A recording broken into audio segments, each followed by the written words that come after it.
Every child in there is being watched by an adult. I understand why. We want to keep them safe. But then what's going on over there in Chicago? These kids' parents decided their kids should be allowed to do more on their own. So the kids go to this playground by themselves. Like, parents should let kids do this. I know, right? Left on their own for 1 to 2 hours, they look out for each other. Are you okay, Samantha? Without parents bossing them around, they quickly organize their own lives. It's so fun just being by yourself and being trusted by your parents. But what if something happens? How quickly danger can strike a child being stalked by a predator. We hear about cruel playground bullying, terrible accidents, kids getting lost, and above all, adults preying on kids. 750,000 registered sex offenders, and they could be living next door to you and you don't even know it. 24/7, you can turn on TV and see a kid being kidnapped, murdered. Lenore Skenazy's a mom who's fed up with the way TV scares parents, even though kids today are actually safer than ever. We are at a 50-year low in crime. And when I tell this to people, they're so concerned that that can't possibly be. They don't believe it. They don't believe it. Or they say, of course there's less crime against children because we're holding them so tight. But there's less crime against grown women, grown men, pets, cars. There's just less crime. You must accept this, but nobody does. Skenazy pushes the idea of free-range kids. Free-range kids like free-range chicken? Yeah, we finally realized that, is this a life? It's just not fair. They couldn't even move their wings. Free-range parenting is a rejection of the idea that your kids can't do anything on their own. In fact, this group of Chicago kids calls themselves the Free-Range Kids Club. It's a good break from your parents to just be with your friends and hang out. Chill out and not have to worry about how much yogurt you eat. More? Good. Okay. If kids don't try to do things on their own, kids can't learn social skills. Some mac and cheese for them. They can't learn team skills. They can't learn working together skills when they're always supervised. That was the impetus to start the club. these parents let their kids roam. The first outing we had like 5 or 6 kids, and by the end we had too many kids. It was like 12 or 14. They were like a pack of, kids roaming the neighborhood. Were they scared to go out on their own? The only thing I was slightly scared of was I would be embarrassed if someone would ask me where my parents were, and I was like, I didn't want to tell them that I was by myself. The fact that they were by themselves upset a security guard at the library. She'd follow us, if we went upstairs, she'd go upstairs. And it was bizarre to her that there were children in the library looking at books and checking out books. August 6th. Got it. Thank you. You're welcome. At first, the kids just had fun. But now they say that by doing this, they gained something. You get trust from your parents. Yeah. These kids take pride in running adult-like errands. My parents will be like, oh, we're running late. Can you go pick up the dry cleaning? And I can walk to the dry cleaners. It's free range for our children. Let them play freely. Family therapist Dr. Karen Ruskin is appalled. Drink the Kool-Aid. Why do we have to rush kids into being mini adults at 7, 8, 9, and 10-year-olds? Because they learn, and many want to. Oh, they want to great. be on their own. You know what? I want to smoke. I want to drive your car. Oh, free range. Okay, honey buns, you want to do that? Go. Do whatever you want. There are still real life pedophiles out there. How about the 8-year-old boy who said, can I walk home from camp? The parents think it's a safe area. He can ask for help. And you know what? He asked somebody for help, what seemed to be a very lovely man. And what did that man do? That man chopped him up because we cannot allow our... Of course. Incident. Crime is down.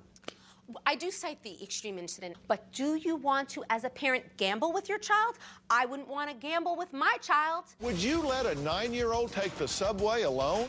Lenore did. She let her son ride the subway along with, according to Dr. Phil, molesters, cyber-stalking, predators, drugs, bullies.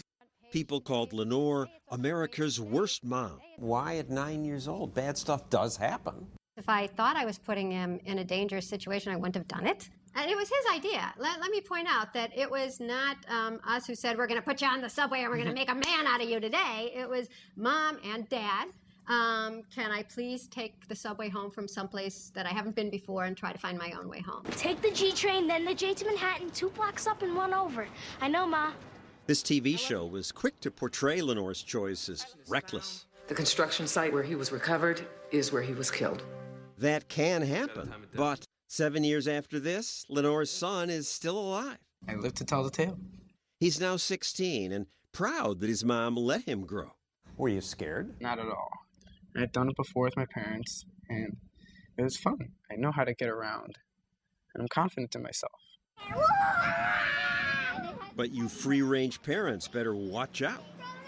A mother from Florida faces 5 years in prison for letting her 7-year-old son walk to the park alone. I honestly didn't think I was doing anything wrong. I was letting him go play. And this woman was arrested because she let her kids play right in front of her house. A neighbor had told the police the kids were unsupervised, but their mom was watching. If you had looked, you would have seen me. I was visible. Simon Arthur brought his 7-year-old to a car show, but his son didn't want to stay. I was bored, I was hot, and I wanted to walk home. We've walked to this shopping mall before.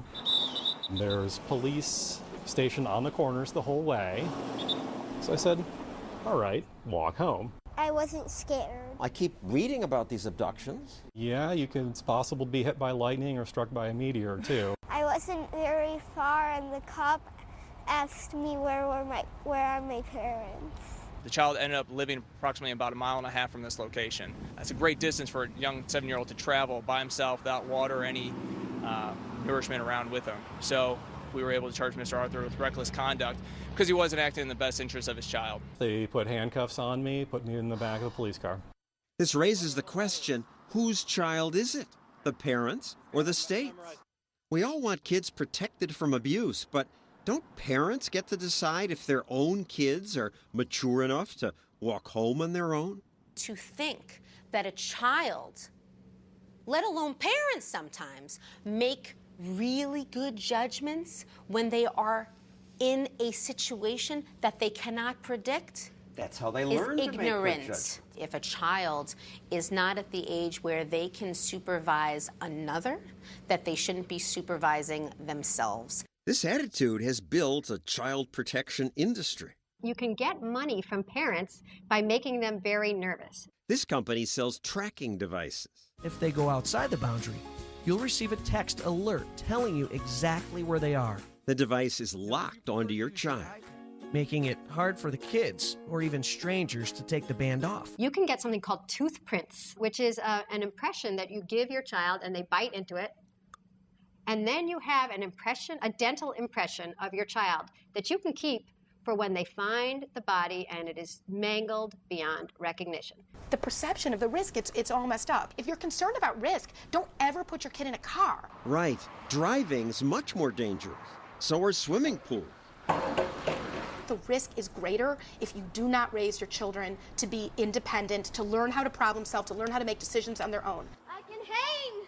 The free-range kids climb trees. There's a lot of parents who think I'm crazy. Oh my God, she might break her arm. She might, but on their own. Kids learn to run the risk of things. It makes you stronger in a way that's very valuable, I feel. If the parent is there saying, that branch can't support your foot, it is not as valuable as the experience for the child of putting her foot on the branch, feeling it, ooh, I'm not sure, can that support my weight, and pulling her foot back. What if the kid hurts himself? Well, then they know not to do that the next time. I'm coming down! Even if you're a free-range parent, you still care just as much about your children. Amy Graff writes the Mommy Files for the San Francisco Chronicle. Parents fear when they give children freedom that they're not going to make good choices. Yeah. I think when you give children freedom, they actually make better choices. And what about the risk? The risk is so low. I used to be kind of afraid. Then I realized there's not much to be really scared of. Some kids have none of these experiences or even basic responsibilities. This mom will not let her 10-year-old hold a knife. I cut up all his meat for him still. I don't need it cut. I'm not going to choke on it. Why, it's too huge. The boy finally used the knife because he was a guest on Lenore's TV show and Lenore let him. I'm using a knife, Mom. Oh my God, what is he doing? There's this assumption now that anytime a child is unsupervised, they're in danger. She knows how to use the burner. She knows how to use the oven. She can make pancakes better than I can. I let her completely run loose in the kitchen. Paris's friends envy her experiences. What do they say? They just say, oh, that sounds so fun. Go, go, go. And the free-range kids say they are more confident outdoors. You can never get lost, really. You know where.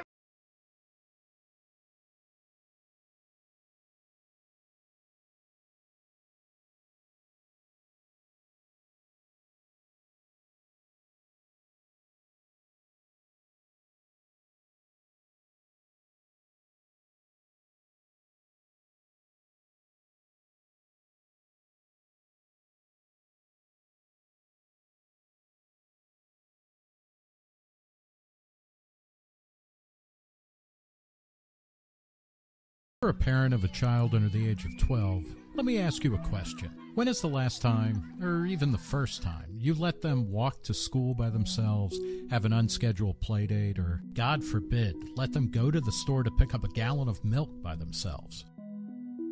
Kids today are tagged, surveilled, and tracked like endangered species. Is it any wonder that our college campuses now rush to provide safe spaces and panic rooms to protect young adults from speakers and material which they might find disturbing? Microaggression, cultural appropriation, offensive.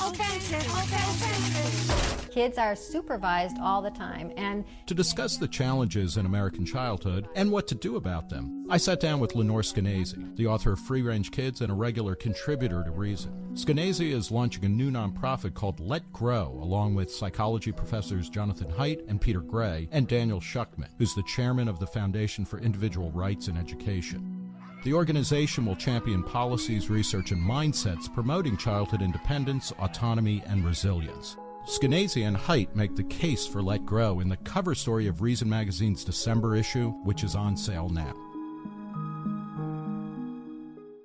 What has changed, and what defines American childhood now? Kids are supervised all the time, and the idea of letting a kid out unsupervised has become so unusual that that's when people, when people see a kid walking outside, sometimes they call 911 because they don't know. I mean, should a child ever be unsupervised? And then the cops come and they don't know. Isn't that dangerous? So it's constant supervision of one sort or another. In the story, you mentioned an incident where a kid was outside chopping wood. Yeah, that's so great. And the police end up showing up. Right, so a kid was outside chopping wood in a suburb of Chicago, I grew up in the suburbs of Chicago. He was in his teens. And a person walked by, saw the kid, thought, oh my God, a child, an axe, anything terrible could happen, called 911. The police came. Why do you have an axe? Why are you chopping wood here? And he's like, I wanted to build a fort. Me and my friends were going to build a fort. Well, the police confiscated the axe, and he had another tool. And they gave them to his parents for safekeeping. And to me, that's the land of Lincoln, Right.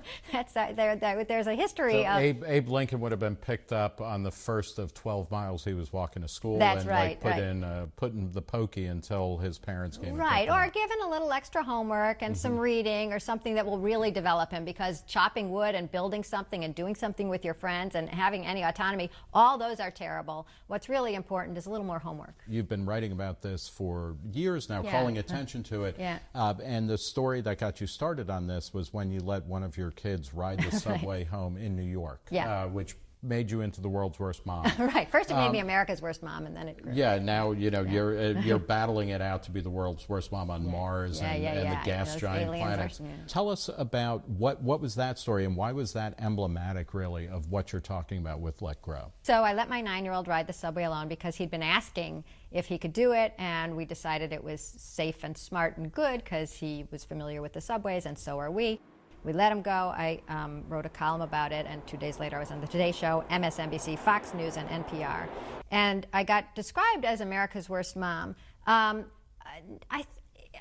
struggled with why for a long time, because whenever I was being interviewed by one of the TV shows or whatever, there'd come a point in the interview when the lady or the man would lean over and say, but Lenore, how would you have felt if he never came home? And I never had a good answer. I would say, oh, I have my spare son at home. Yeah, I didn't. your weekends would suddenly open up. Yeah, really. Yeah, less. I don't have to save for college. I mean, all sorts of. I mean, I never knew what to say. There was no good answer to that. And I finally figured out the reason there was no good answer is because it wasn't a question. How would I have felt? I think they knew. And so why were they asking? Because that was my crime. My crime was I didn't go to how terrible I'd feel if I let him ride the subway and somebody kidnapped him and then they raped him and they killed him, and if I, and if only I'd been with him, it would have never happened. I won't let it happen. That's what you're supposed to do to be a good parent today, is go to the very darkest place first. I call it worst first thinking. Think of the worst case scenario first. Think about how terrible you would feel, how you could have prevented it if only you had been there, and therefore not let them do anything on their own. And that's what's describing childhood today. Never letting kids do anything on their own because of the fear that something terrible could happen or that they will fall behind because I'm giving them free time, but they could have been in Mandarin. So there's the fear of children being raped, killed, eaten, and then there's the fear of them not getting into Harvard. And they're parallel. And yeah, they're possibly equal. Yeah. Right?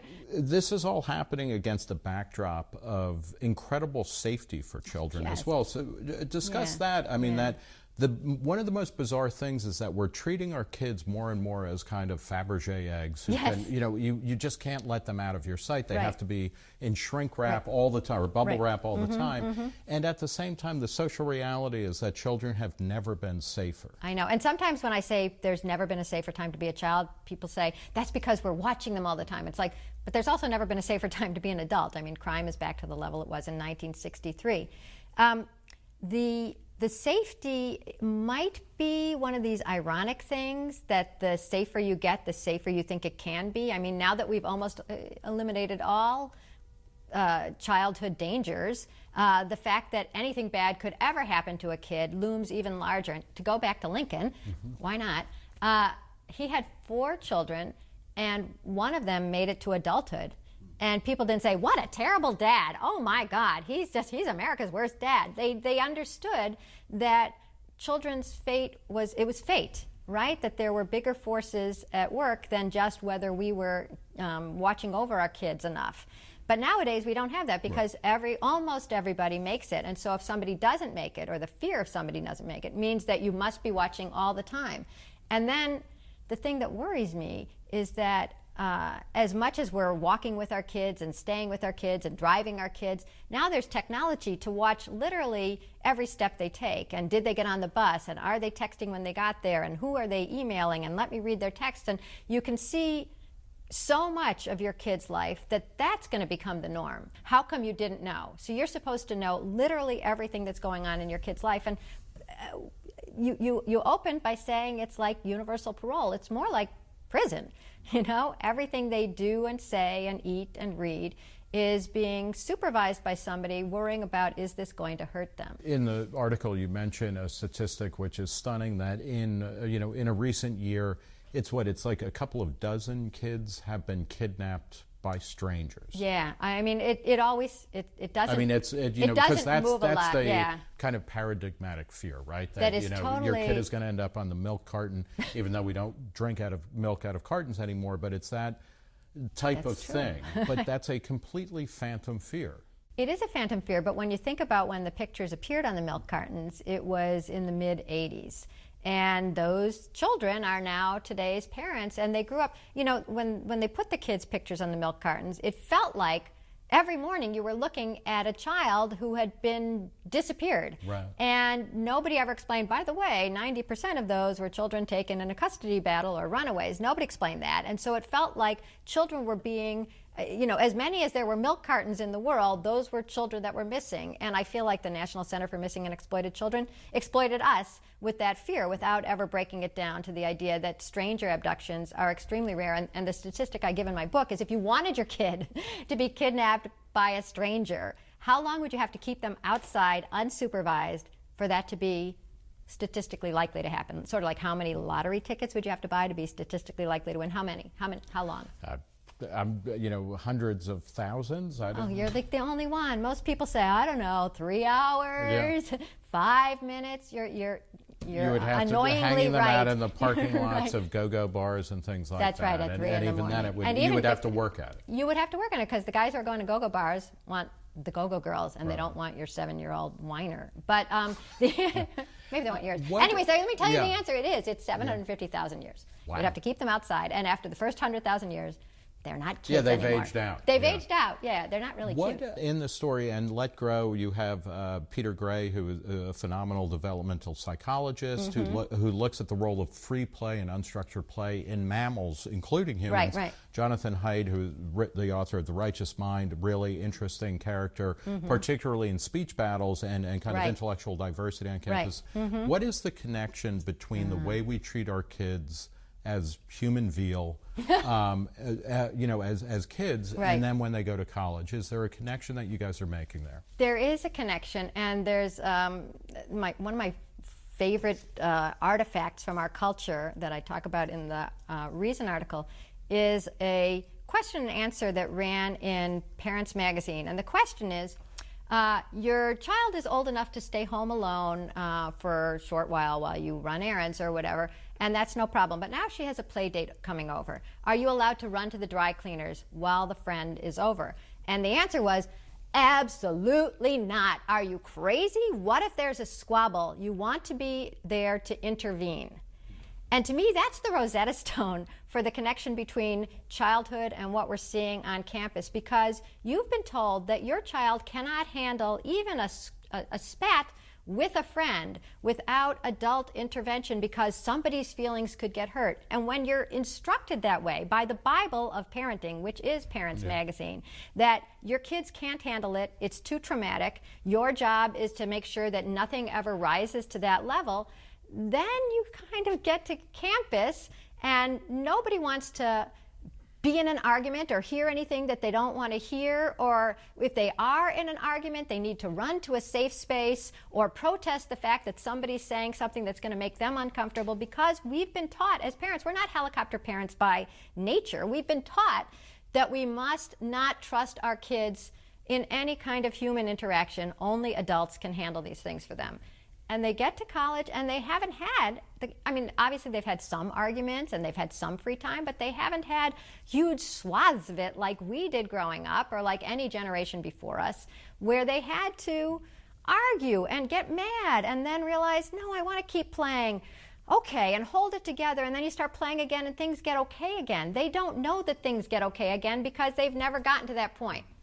And that seems to be a key to what you guys are talking about, is resilience. That idea that life is kind of rough and tumble, and we're not talking about pathological stuff here. We're talking about just the scrum of everyday life, where you get pissed, you get angry, you get disappointed, you have a triumph.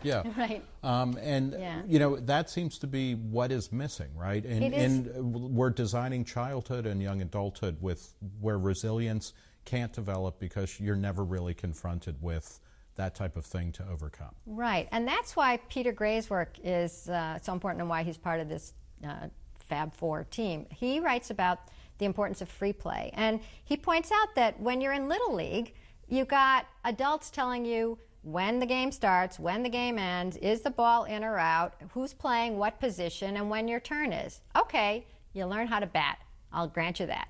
But when kids are playing a game, first of all, they have to figure out what game they're going to play. And if they make up the rules, they have to explain it to each other. And if you have a bunch of different ages, well, the 12-year-old is going to throw it lighter to the 6-year-old because the 6-year-old, you don't want to whomp them and you'll look like an idiot. So you're learning empathy and teamwork, and that you make the rules. That's democracy. I want to change the rules. Okay, what do you want to do? I want to play it backwards. Okay, let's decide on that. And you're hanging out with kids of different ages as opposed to being stratified constantly. Right. One of the things Peter Gray points out is that when you're with just the 8-year-old soccer team, all you can do is compete. There's other 8-year-olds, who's the best? But when you're the 8-year-old with the 5-year-old, like I just saw my kid's friend she just dropped him off on the bus this morning, and there's 2 7- and 8-year-olds who tuck in, who put the 5-year-old between them and put on his seatbelt, and they get to be, they're 8, but they get to rise to the occasion. That's a little bit of maturity training. And then the 5-year-old doesn't want to keep crying on the bus because he doesn't want to look like a baby to the 7-year-olds. And we've taken all that out of their lives, and we've given them structured activities that teach them a skill, but not the skills that come naturally in play. Right. We've given them something, but we've taken away something that was always there until now, which is learning how to be a human by being around other humans and playing, because the drive to play makes you get along and get frustrated and then get along again. It reminds me, when you were talking about Little League, of in the original Bad News Bears, which came out in 1976, the kids at the end, they're coached by an alcoholic, played by Walter Matthau. At the end of the season, they lose the big game, spoiler alert, but they come close and they drink beer at the end, like instead of champagne. But in the remake that was made a few years ago with Billy Bob Thornton, the coach is a recovering alcoholic who drinks near beer, and at the end they break out near beer, but they don't even drink it. This seems to kind of mark different stages of American childhood. How did it get this way? What are the causes? Because it's not the kids. Kids haven't changed. Its parents have changed. And as you were saying, we, we're both baby boomers. Yeah. We grew up in an era where, I'm thinking of, in 1979, I guess I was in high school, but there was a band called the Runaways with Joan Jett and Lita Ford. And, there was kind of a celebration of like kids just being out of control and unwatched and crazy. Not all a good thing. Obviously, there's problems with that. But how, what happened? Why are we and Gen Xers also famously left alone by their parents? Their parents were too busy, getting divorced or doing drugs or getting on with life. How did we get this way? One is the media. The media was not 24/7 when we were growing up, and of course there's nothing that the media likes more than the story of a stranger kidnapping a white middle-class child. And those get repeated through the drama shows, the CSIs, the Law & Orders. There was actually a Law & Order based on a 9-year-old wanting to take the subway alone. And but my son... I take it he did make it home. Well, He made it to school. Yeah, he didn't make it home. Anyway, there's a litigious society that we're floating around in. You start looking like a lawyer at everything. Wow, I could have sued for that. Wow, that's dangerous. Wow, I can't believe that. This tag, this zipper thing, fell off. That could be a choking hazard. My hoodie, my kid got strangled for 5 seconds with a hoodie on a playground slide. Right. And I can't believe it. The slide is to blame. The Park and Recreation Department is to blame, and the hoodie is to blame. We live in an expert culture. Experts like that Parents magazine are always telling you that you're not doing it right, and so they come up with this new level of perfection, and then you follow it, and then that's not good enough. They come up with some new level of perfection. You have to breastfeed for 6 months, 8 months, 8 years, forever. And then we live in a capitalist society, which I celebrate, but there's no easier dollar to get from any human being than the dollar of a parent who's afraid, and you could save them. So now there's all the monitors and stuff that you actually put on your baby, your healthy baby, home from the hospital in the crib. You put on this little sock, and it measures their heartbeat, breathing rate, temperature, movement, and blood oxygen level, which normally, hitherto, had been measured only if your child was in neonatal intensive care. But now that's a level of care that you're supposed to be, using with your healthy baby at home at sleep. So if you're not even allowed to let your kid be asleep at home, and finally you can relax and break out the near beer, parents are being driven crazy by this. And the overarching thing, and sort of to get back to your original idea that children are under parole, is this idea that we can control everything. We control so many things. You can control the temperature of your house from your car on your phone. And it feels like we can control literally everything our children encounter.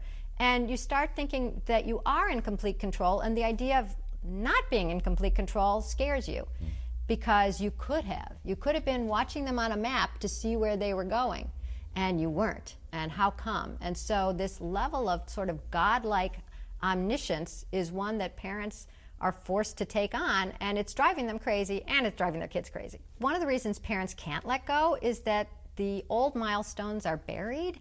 My mom knew when you start school, when kids start school, you walk them to school the first day, and then they go, right? And then, at 8 or 9, you might be a latchkey kid, and that was okay. And then at 10, you might have a paper route, and at 12, you'd be a babysitter. And everybody thought that these were normal, acceptable milestones. And now, no, because they have to go to piano, or I have to be driving them, or the school won't let them be self-released until 5th grade. And so these milestones are buried. And so the one way to unbury them is to make it normal again for parents to let their kids do something. So the first Let Grow project is getting schools to have teachers who say to their kids, okay, today when you go home, ask your parents if you can do one thing that you feel you're ready to do that for one reason or another you haven't done yet. You could walk the dog, make dinner if you're in a dangerous neighborhood. You could go pick up your brother from soccer. You could get yourself ready and go to school in the morning. Ride your bike to the library. Anything that we would have done literally without a second thought. And because the school is endorsing it, and because all the other kids are doing things, so you're not the only crazy parent, the parents generally let them do something. And from the limited times I've done this in some schools to date, the parents are almost unbelievably ecstatic at the project. It's like, look, here he comes. Oh my God, she got the milk. Oh, this is my kid. She walked all the way. You're going to do it tomorrow. Parents literally don't remember why they were so afraid to let their kid walk 3 blocks or wait alone at the bus stop, because now it seems so obvious. And this is my latest revelation, if you'll bear with it. It's I didn't understand why the parents would be so ecstatic about something so minor. But what I finally figured out is it's actually deeper than that. I think it's that we all realize that as much as we're doing for our kids, at some point we will die. And our children will be there without us. And finally we have proof that that's going to be okay.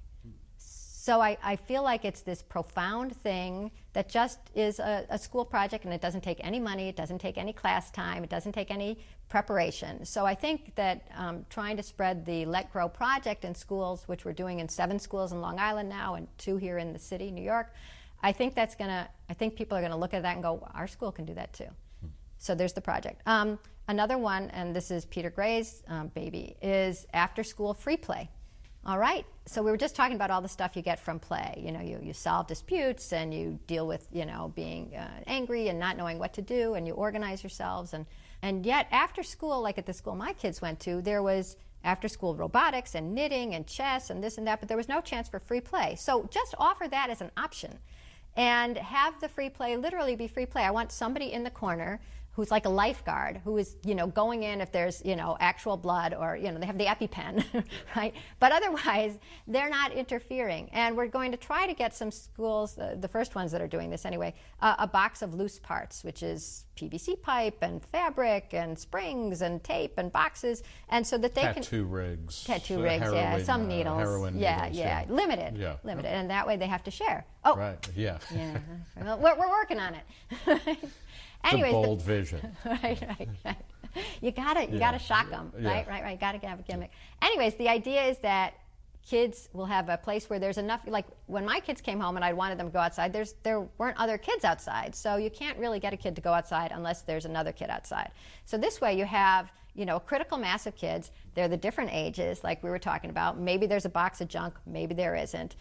It's obviously a safe enough space that parents feel okay about letting them be there. And then it also gives parents something, a place to keep them for 3 to 6. So it works for everybody, and it's cheap. It's like you have a couple of supervised, they could be high school kids just watching. So we're trying to get that underway. And then we're trying to get towns to become Let Grow towns, where they announce that, look, when we see kids outside, we will not arrest the parents. Imagine that, right? So they would pass the Let Grow Bill of Rights. Our children have the right to some unsupervised time. We have the right to give it to them without getting arrested. And you don't get rid of all the cops or Child Protective Services. You just enlist them in supporting kids outside as opposed to arresting the parents who let them play outside.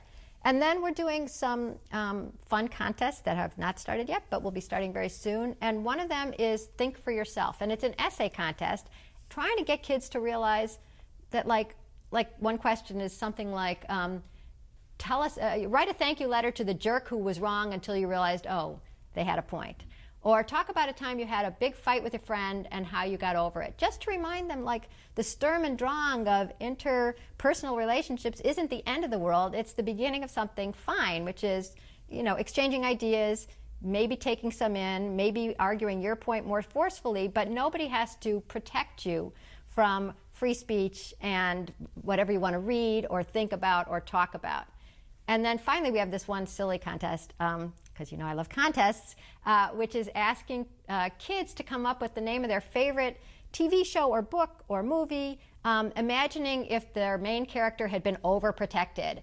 And so it's like James and the giant peach cut into tiny little pieces so as not to pose a choking hazard. You know, that's just to get younger kids thinking about it like, wait a minute, you know, Tom Sawyer wasn't always with his mom. How come I don't have any adventures or freedom? So we just want to start breaking into the children's consciousness that they deserve the freedom that their parents had to read, think, feel, talk, run, and then helping parents realize that, you know, this fear has been shoved down your throats. It's not natural. It's put upon us by the marketplace and the litigious society, the experts or whatever. And you can by ourselves.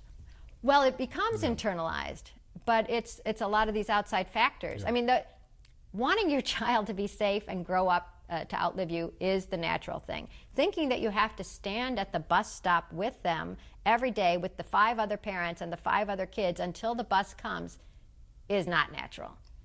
That's superimposed. We've been talking with Lenore Skenazy. She's the author of Free Range Kids. She's a contributor to Reason, and she, along with Jonathan Haidt, have the cover story in the December issue of Reason, which announces the Let Grow Foundation, an organization devoted to creating an atmosphere in which children can become independent and resilient and move into adulthood in a mature and productive fashion. Thanks so much, Lenore. Thank you, Nick. For Reason, I'm Nick Gillespie.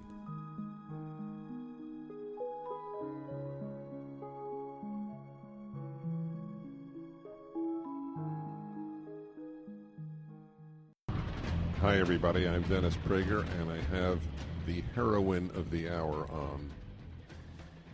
The great woman who wrote this piece in the Wall Street Journal, which has given me more fun than a human should be allowed to have in 1 hour.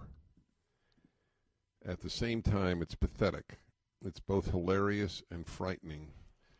Lenore Skenazy, founder of Free Range Kids. Lenore, Dennis Prager, hi. Hi. I've read you and heard you, and I'm excited to be on your show. So hello, Dennis. Tell me about you. Me. Let's see. I founded the book, blog, and movement called Free Range Kids. And if you boil down our message, it's our kids are not in constant danger. So we don't have to parent like they are, and we certainly don't have to pass laws as if they are. And we've just got to stop overestimating danger and underestimating our kids. And to that end, I also became a blogger at Reason.com once I started seeing how much the government feels it must interfere in everyday parenting decisions. How much of the day do you spend laughing? Not enough, but plenty, because I do get a lot of amazing things from my readers. And really, what inspired me to write this Wall Street Journal piece was that a couple of people started sending me these warning tips for parents about how dangerous sand is. And I thought, it's fascinating to me how we can dangerize anything. I mean, I look around my room. I mean, I'm looking literally around my desk, and it's like, you know, a pen. There was somebody once sent me a thing from a daycare center where they weren't allowing pens or pencils because they could, of course, guess what, Dennis? Yeah. Yeah. Well, there's any number. If they could stab themselves to death, they can swallow it. Right. They could sit on it, and it could cause rectal damage. I mean, I could go on and on. I have a fertile imagination. Yeah. Now, so where I want to know, where should people go to read you? Is it freerangekids.com or what? It is freerangekids.com, and also I'm at Reason a fair number of days of the week, just writing about the same kind of stuff. I mean, things that just boggle the mind. There was what was it? It was Rhode Island was going to change. Rhode Island is the best when it comes to insanity and kids and legislation. So a while back, they wanted to make it illegal for a school bus to let any child off at the bus stop unless there was somebody there up till 8. They couldn't let anybody off under 7th grade. So you would have basically 12-year-olds could get off the bus, but there had to be an adult waiting there to escort them home, even if it was like 4 doors down. It didn't matter. So that was one of the things they were doing recently, and that one ended up not getting passed. But they also wanted to pass a law that made it illegal to have outdoor recess for young kids if it was under 32 degrees, and they wanted to make another law that no kid could come home as a latchkey child until they were at least 10 years old for any amount of time. and they wanted to make it illegal for a parent to let a kid wait in a car, even while the mom is picking up the pizza or getting the dry cleaning and waving to the kid the whole time through the plate glass window. And originally that they had proposed that the punishment for trusting that your child would be okay for a couple of minutes while you could see them through the plate glass window picking up the dry cleaning was going to be 3 years of license suspension, which I thought that really has the best interest of the kids at heart, because now the mom has no way to get to work, can't take the kid to the dentist or the doctor, can't do anything really, can't get the groceries. But this was going to teach those moms a lesson that the government knows better how to raise kids, and they know that even 3 minutes of mom not being with them in the car is too dangerous to allow. I'm just listening. By the way, I must add that it's Rhode Island that does this the most. Does not shock me. It shocked me. I didn't know anything about Rhode Island. No, because of the whole political world of Rhode Island. It's a nanny state, and it just takes care of you. I was telling my listeners before you came on, where are you located? New York City. Okay. Stunned silence from Denny. I don't want to say anything. I think if you enjoy it, I'm delighted. I love New York City. Love New York City, but I do find myself a little bit out of step with some of my friends these days. You are a mistress of the understatement. Yeah. Yes. That's the reason I said it. I'm sure you love it, and I totally understand. Look, I'm a big booster of yours. Just know that. I do know that. I know that. And good. And you'll get a lot of people at your website now. So freerangekids.com. Keep writing because, and I'm going to get more material. I want to tell people about it. Thank you so much. From the kid who bought his mother cigarettes when he was 10. And I'm here to tell about it. Hello, everybody. I'm Dennis Prager. I've been reading to you from the Wall Street Journal. The woman was Lenore Skenazy, who wrote it with this, what is it, Free Range Kids? Is that what it's called? Yeah, Free Range Kids. This doctor and others, American Academy of Pediatrics doctor, warning you not allowing your kids to play in sand. They should never go barefoot. Parents Magazine warning that since bees are attracted to flowers, don't put floral pattern clothing on the kids. I guess swarms of bees will follow your kid thinking he's a flower. Here's another one. American Academy of Pediatrics suggests that if your children still insist on playing outside, they should at least, quote, limit sun exposure during the peak intensity hours, 10 a.m. to 4 p.m. So for 6 hours in the middle of the day, they should limit the time that they play outdoors because of the sun. I mean, I understand even putting on sunblock, but what are they going to do for those 6 hours? Play video games? Eat sand, yeah. All right, but folks, I am now at my favorite. Believe it or not. There is now a new product on the market called Gululu. It is a water bottle with a Wi-Fi connection. Look it up. Gululu, Gululu. The Gululu app allows parents to monitor how much water their child is drinking. That's precious. I hope my kids do not see this piece because I never monitored how much water they drank. I hope they don't hear this or see this. The KG gadget even knows if the kids are secretly not drinking, pouring out water to stop their parents from texting them to drink more. That's pretty good. It knows if... How does it know that? I guess, I don't know really. I wonder, how does the thing know if you've drunk it or spilled it? To make the sipping less onerous,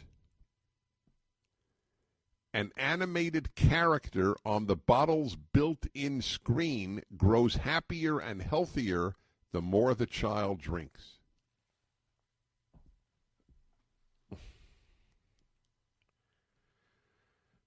And finally, the next danger to your kids. Some study endlessly reported found that hose water, you know how much I drank from hoses? It was like a blast, right? You just turned on the hose and drank. Amazing that I haven't done brain damage. PVC plastic additives, which can cause birth defects, liver toxicity, and cancer. Drinking from the hose. As she writes, naturally in these stories there is no mention of how many cisterns of water a child would have to guzzle for any of these issues to ever develop. And here it is, Gululu, the interactive water bottle and health tracker for kids. $129. The ratings, 33 customer ratings, 4.5 stars. This is just, it's beyond sad. How many ratings? 36. Look at this.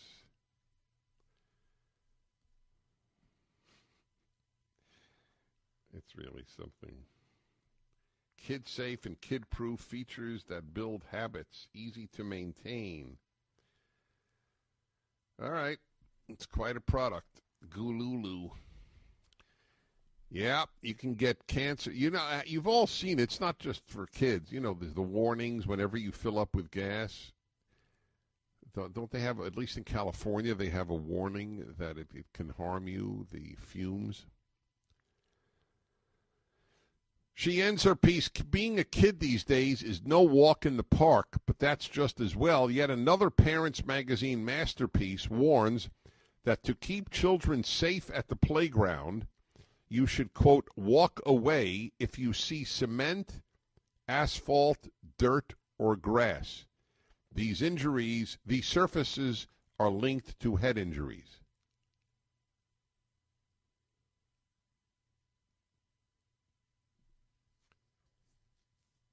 Okay.